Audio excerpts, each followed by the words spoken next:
In the annals of history, certain pandemics loom large, their shadows stretching across centuries, while others, equally terrifying, slip into obscurity, forgotten by the very societies they once plagued. In the modern age, where science reigns supreme and rationality governs our understanding of illness, the bizarre symptoms of these hidden diseases challenge our perceptions of reality.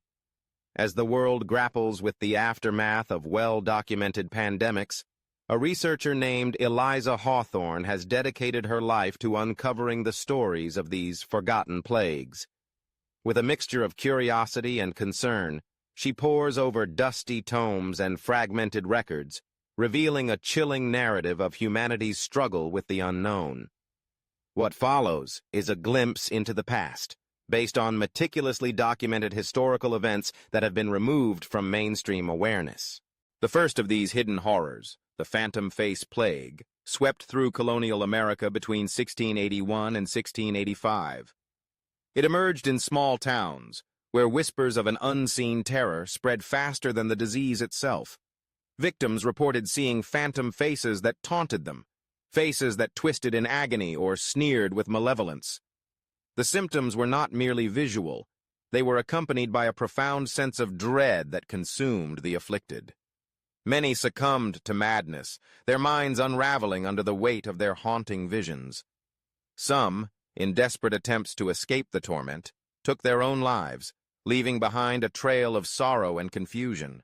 Eliza stumbled upon a collection of letters written by a local doctor detailing his encounters with the plague. The doctor described how the town's atmosphere shifted. Laughter turned to whispers, and the once vibrant community became a ghost of its former self. As the plague spread, authorities intervened, but not to help. In a bid to suppress the panic, they destroyed many records, sealing away the truth of the epidemic. Only a few accounts survived, hidden in the shadows of history, waiting to be unearthed. Eliza felt a chill as she read the final entry of the doctor, a desperate plea for understanding, a cry that echoed through the centuries, resonating with the fear of the unknown. Transitioning through time, Eliza next encountered the singing sickness, a strange phenomenon that gripped rural Russia from 1802 to 1804. Villagers began to experience an uncontrollable compulsion to sing an unknown melody, a haunting tune that seemed to emerge from the very ether. The sickness spread like wildfire, infecting not just individuals but entire communities, leading to surreal scenes of people singing in unison, their eyes glazed over, lost to the melody. Those who succumbed to the sickness often found themselves trapped in a void, the music echoing in their minds long after their voices fell silent. Survivors spoke of a profound emptiness, a void where joy once resided, replaced by a haunting silence that lingered in their hearts. Eliza uncovered a government report that classified the event as mass hysteria, a convenient label that allowed authorities to erase the incident from public consciousness. The truth was buried beneath layers of bureaucratic denial, leaving behind only a few scattered accounts of the tragedy. As she delved deeper, she felt the weight of the collective grief, the sorrow of a people silenced by fear and misunderstanding. It was a reminder of how easily history could be rewritten, the narratives shaped by those in power, leaving the voices of the afflicted to fade into obscurity. The third plague, known as the Mirror Plague, struck Edwardian London between 1903 and 1905. Factory workers began to report bizarre phenomena involving their reflections. In the dim light of their workplaces, their mirrors revealed more than mere images. Reflections acted independently, often mimicking actions with a sinister twist. Workers found themselves compelled to lash out at their own reflections, leading to disturbing acts of violence. The phenomenon spread, instilling fear in the hearts of many, as they feared what they might see staring back at them.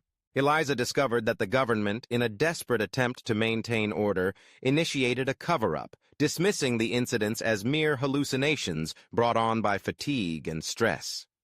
The reality was far more unsettling. As the workers' plight was swept under the rug, their experiences erased from public memory. The echoes of their struggles lingered in the corners of Eliza's mind, a testament to the lengths to which society would go to protect its image, even at the expense of truth. The final plague Eliza explored was the acoustic anomaly, a wartime experiment gone awry in New Mexico from 1943 to 1944. Researchers, in their quest to harness sound as a weapon, stumbled upon a frequency that allowed subjects to hear electronic voices. The unsettling discovery led to a series of tests, where participants reported hearing whispers, commands, and eerie messages that seemed to come from nowhere. As the experiments progressed, a mysterious power surge left test subjects in an eerie state, their minds teetering on the brink of reality and delusion. Eliza's heart raced as she read the accounts of those involved. The government quickly classified the findings, burying the reports under layers of secrecy.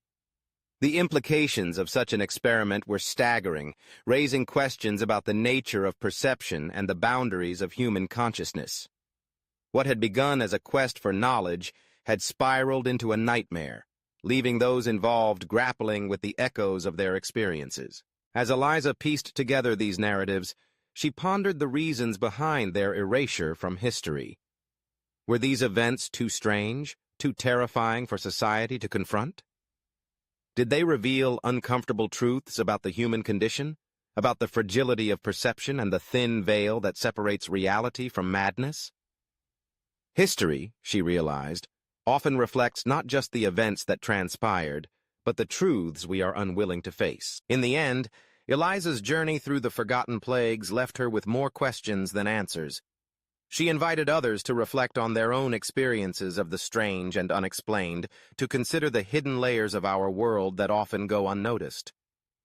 As she closed her research notes, she felt a sense of caution and curiosity intertwining within her, a reminder that the past, while buried, still resonates in the present, urging us to confront the shadows lurking at the edges of our understanding.